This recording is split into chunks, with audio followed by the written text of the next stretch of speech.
चैतन्य महाप्रभु के लीला और चरित्र और उपदेशों पे जो कई किताबें लिखी गई हैं उस पे हम चर्चा कर रहे हैं आज। चैतन्य चरितामृत तो हमें पता है जो इस्कॉन में श्रील प्रभुपाद ने पब्लिश की हुई है, बट उसके अलावा और भी कई किताबें हैं जिसमें चैतन्य महाप्रभु की लीलाएं हैं। हम उनको पढ़ सकते हैं और पढ़ के महाप्रभु के बारे में और जान सकते हैं। तो मैं और जितनी भी किताबें सीक्वेंस में डिस्कस करूँगा, कौन कौन सी किताबें लिखी गई हैं, कब कब लिखी गई हैं और किसने लिखी है।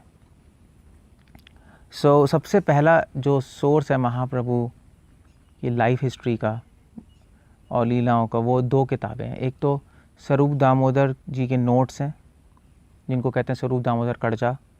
स्वरूप दामोदर महाप्रभु के सेक्रेटरी थे और उन्होंने महाप्रभु के जो जगन्नाथपुरी में जो उन्होंने अंत समय में, स्पेशली आखिरी के जो 18 साल या आखिरी के जो स्पेशली जो 12 साल हैं जिसमें वो गंभीरा में रहे, जिसमें उन्होंने प्रेम प्रकट किया, प्रेम आस्वादन किया या प्रेम आस्वादन के छल में लोगों को सिखाया कि कैसे भक्ति करनी है।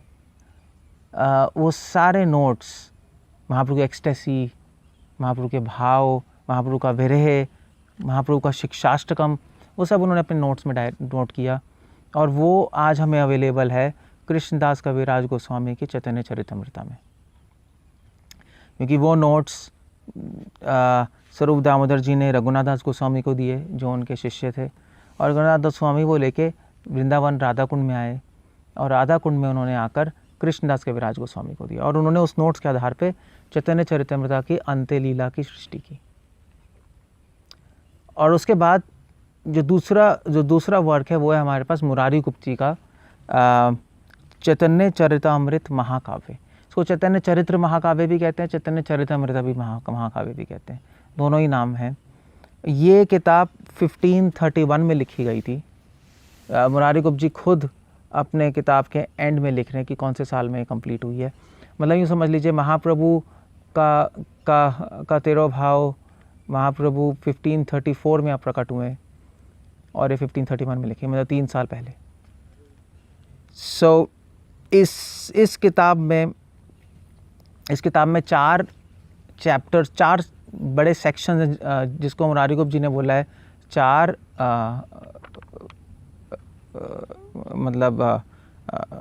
तो पहला प्राक्रमा, दूसरा प्राक्रमा, तीसरा प्राक्रमा, चौथे प्राक्रमा। चैप्टर या सेक्शंस को नाम दिए प्राक्रमा, सेक्शंस को, और फिर उसमें कई चैप्टर्स हैं। और इस किताब में मुरारी गुप्त जी ने मेनली महाप्रभु की जो नदिया लीला है उसको डिस्क्राइब किया है। संन्यास के बाद लीलाएं हैं उस पर इतना फोकस नहीं है, महाप्रभु का जो नदिया लीला है उस पर ज़्यादा फोकस है। संन्यास के बाद थोड़ा बहुत डिस्क्रिप्शन है मगर फोकस नहीं है वहाँ।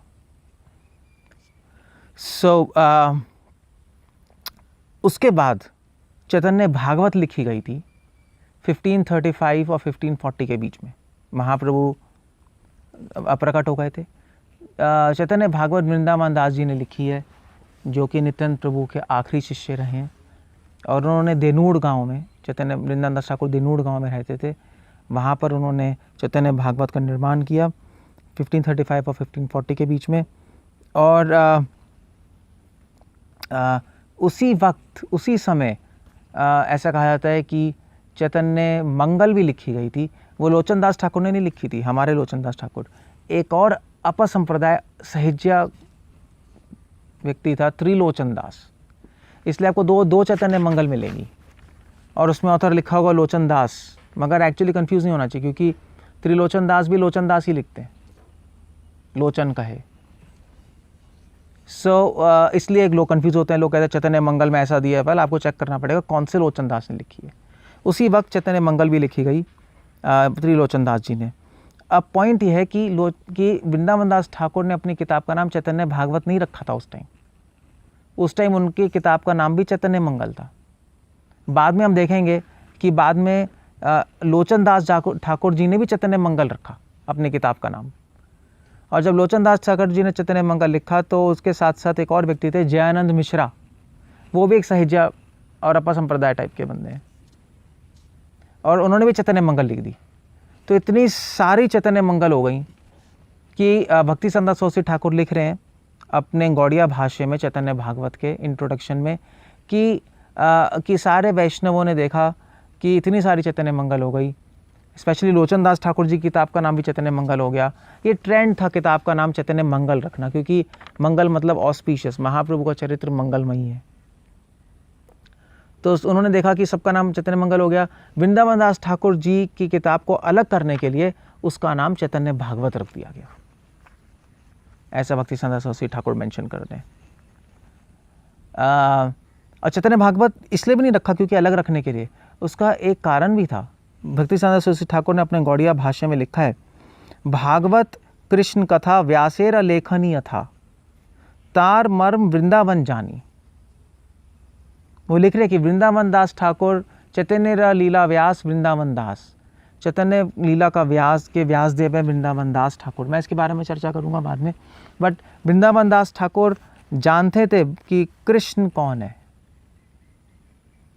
और भागवत में व्यासदेव ने भगवान कृष्ण की कथा के द्वारा और उनके भक्तों के द्वारा इस संसार में भक्ति प्रकट की, और वो ही वृंदावन दास ठाकुर ने चैतन्य भागवत में भक्ति प्रकट की। श्री चैतन्य भागवत वर्णन अनुरूप मते, जो भक्ति भागवत में प्रकट की व्यासदेव जी ने, वो ही शुद्ध भक्ति, अहेतु की भक्ति, अप्रत्यता भक्ति महाप्रभु की लीला से वृंदावन दास ठाकुर ने चैतन्य भागवत में प्रकट की। इसलिए कह रहे हैं श्री चैतन्य भागवत वर्णन अनुरूप मते गौर कृष्ण एक करी माने। कृष्ण भगवान ही भक्ति की स्थापना करने आए थे, उपदेश देने, उनके भक्त भी, और चैतन्य महाप्रभु भी, मिशन एक ही था। तो इसलिए जैसे भागवत के ऑथर हैं व्यासदेव, ऐसी चैतन्य भागवत के ऑथर हैं वृंदावन दास। तो नाम बिल्कुल अनुरूप था, श्रीमद् भागवत चैतन्य भागवत, क्योंकि वृंदावन दास ठाकुर व्यासदेव ही हैं। मैं और चर्चा करूंगा इस बारे में डिटेल में, बट यहाँ इतना काफ़ी है। तो बाद में उस चैतन्य मंगल का बुक का नाम चैतन्य भागवत हो गया था। तो आज हम वृंदावन दास ठाकुर की किताब को चैतन्य भागवत के नाम से जानते हैं। वेल, इसमें एक और बात है कि अगर आप नेट पे देखेंगे तो चैतन्य भागवत भी आपको कहीं मिल जाएंगी। कई सहेजियों ने, अप्पा संप्रदाय वालों ने चैतन्य भागवत भी लिखी। जैसे आप उड़ीसा जाएंगे तो उड़ीसा में पंच सखा है। पंच सखा 5 लोग थे, और उनके साथ साथ एक और व्यक्ति था, और उनका नाम था अतिकृष्ट दास। और ये 6 मिलके कहते हैं कि ये 6 के 6 उड़ीसा के षड गोस्वामी थे। वृंदावन के षड गोस्वामी, ऐसे उड़ीसा के षड गोस्वामी।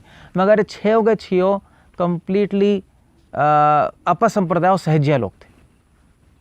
जैसे फॉर एग्जांपल बलराम दास थे, तो इन पंच सखा में बलराम दास आते हैं, अच्युतानंद दास आते हैं, और जगन्नाथ दास आते हैं, प्लस और भी हैं, शिशु दास हैं। 4 तो ये हो गए, और एक और है, वो आप देख सकते हैं नेट पे, पंच सखा, प्लस एक और है तो अतिकृष्ट दास और षड गोस्वामी उड़ीसा के, मगर ये अप्पा संप्रदाय वाले षड गोस्वामी हैं। तो जगन्नाथ दास जी ने भी भागवत लिखी है, चैतन्य भागवत। तो अब नेट पे देखेंगे, लोग कहेंगे भी चैतन्य भागवत में लिखा है कि बहुत सारी इन्फॉर्मेशन लिखी है, तो लोग कोट करते हैं। बट काफ़ी इन्फॉर्मेशन आपको पहले चेक करना पड़ेगा कि जगन्नाथ दास जी ने लिखी है, वृंदावन दास जी ने। ये चैतन्य भागवत जो जगन्नाथ दास जी ने लिखी है, उसमें बहुत ऊटपटांग चीज़ें लिखी हैं। सो ये चैतन्य भागवत के बारे में जो वृंदावन दास ठाकुर जी ने लिखी है। उसके बाद 1535 और 1540 के बीच में कवि कर्णपूर्ण दास जी ने भी अपनी किताबें लिखी। चैतन्य चरित्र महाकाव्य, और उसके बाद चैतन्य चंद्रोदय नाटक लिखा, और चैतन्य चरिता अमृत काव्य लिखा। अब ऐसा लगता है कि कृष्णदास कविराज गोस्वामी ने अपनी किताब का नाम कवि कर्णपूर्ण दास जी के नाम पे रखा, चैतन्य चरितामृत, या जो मुरारी गुप्त जी ने अपनी किताब लिखी थी चैतन्य चरितामृत महाकाव्य, उसके नाम पे अपना किताब का नाम लिखा, चैतन्य चरितामृत। और भी कारण रहे थे चैतन्य चरितामृत नाम लिखने के, वो मैं बाद में बताऊंगा। बट एक चैतन्य चरितामृत महाकाव्य, चैतन्य चंद्रोदय, चैतन्य चरितामृत काव्य। चैतन्य चरितामृत काव्य पूरी अवेलेबल नहीं है, सिर्फ 3 चैप्टर अवेलेबल है। और फिर उसके बाद है चैतन्य मंगल, लोचन दास ठाकुर जी ने चैतन्य मंगल लिखी हमारे लोचन दास ठाकुर ने 1560 में, 1560। और चैतन्य मंगल में 11,000 श्लोक हैं। चैतन्य मंगल में आदि कंठ, मध्य कंठ और शेष खंड है चैतन्य मंगल में। और चैतन्य मंगल पांचाली स्टाइल में लिखी है सॉन्ग। चैतन्य लोचन दास ठाकुर नरहरि सरकार ठाकुर के डिसाइपल थे, श्रीखंड में रहते थे, बहुत बड़े सिंगर, पोएट और म्यूजिशियन थे। उनकी किताब में म्यूजिकल है, सारे म्यूजिक सॉन्ग फॉर्म में लिखा है। इसलिए कई लोग कहते हैं चैतन्य मंगल रसात्मक ग्रंथ है, चैतन्य भागवत वर्णनात्मक ग्रंथ है, उसमें केवल सॉन्ग्स हैं ज़्यादा। और लोचन दास ठाकुर का जो स्टाइल था गाने का वो पांचाली स्टाइल था, उसमें लिखा है उन्होंने। उसको पढ़ने में बहुत, भक्तियों ठाकुर चैतन्य मंगल जैव धर्म में रिकमेंड कर रहे हैं। भक्तियों ठाकुर लिख रहे हैं कि कई वैष्णव नवद्वीप में अपना भजन करते थे, 1 लाख 2 लाख माला रात को चैतन्य मंगल पढ़ के नृत्य करते थे और भगवान की भक्ति, गौरंग महाप्रभु की भक्ति में आनंद लेते थे। तो चैतन्य मंगल आप गा सकते हैं, पढ़ सकते हैं ये किताब।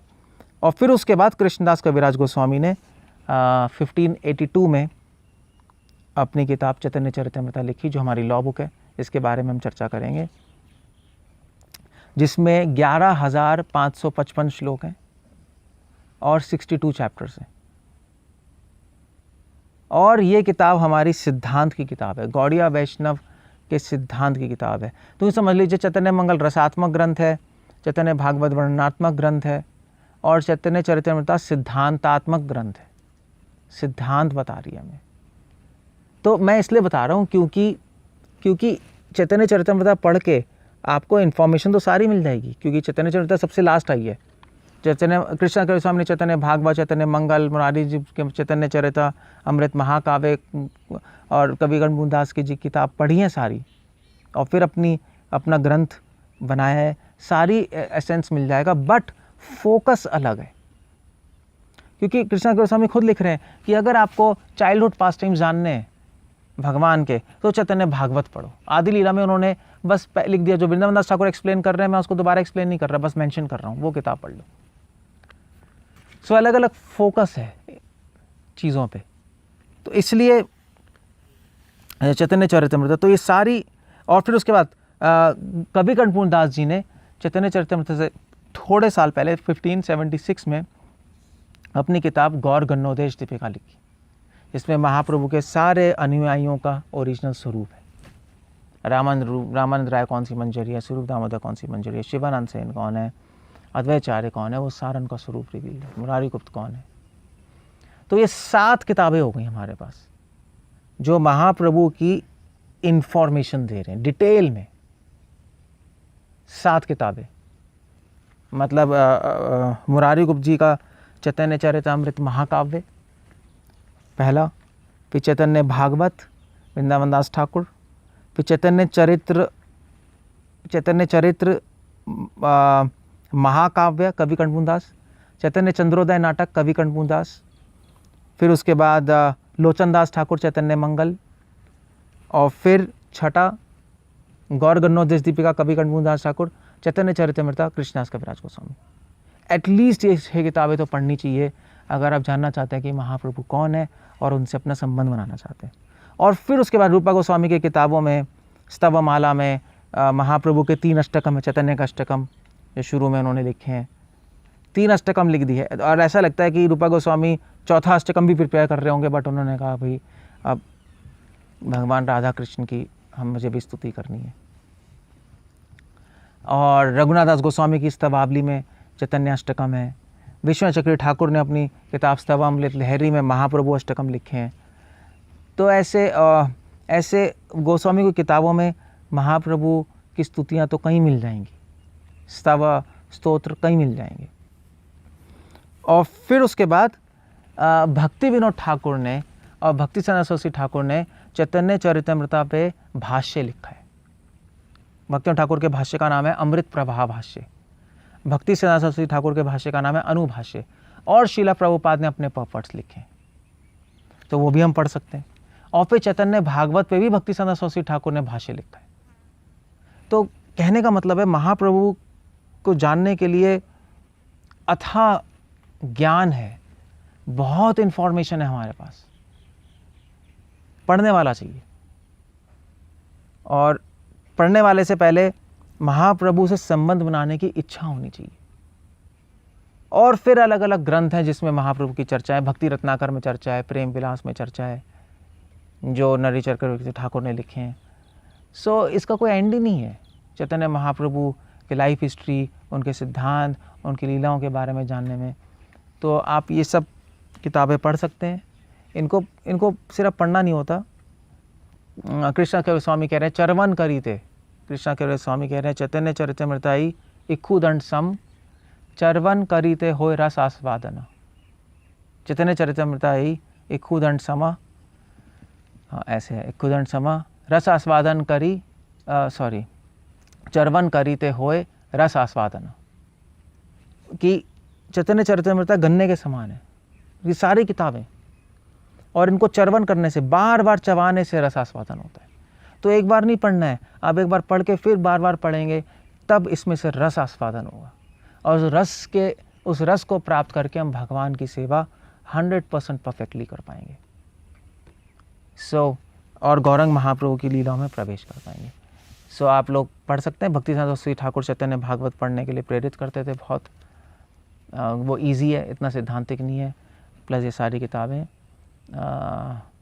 मैं आशा करता हूँ कि आप लोग ये किताबें पढ़ेंगे। पहले प्रभुपाद जी की चैतन्य चरितमृता पढ़ लीजिए कि जिससे सिद्धांत हमारा क्लियर हो जाए, और फिर आप किताबें पढ़ेंगे तो गौर रस का स्वादन होगा। गौरंग महाप्रभु के पास टाइम्स में की लीला में आपको प्रवेश मिल सकता है। हरे कृष्णा। श्रील प्रभुपाद की जय।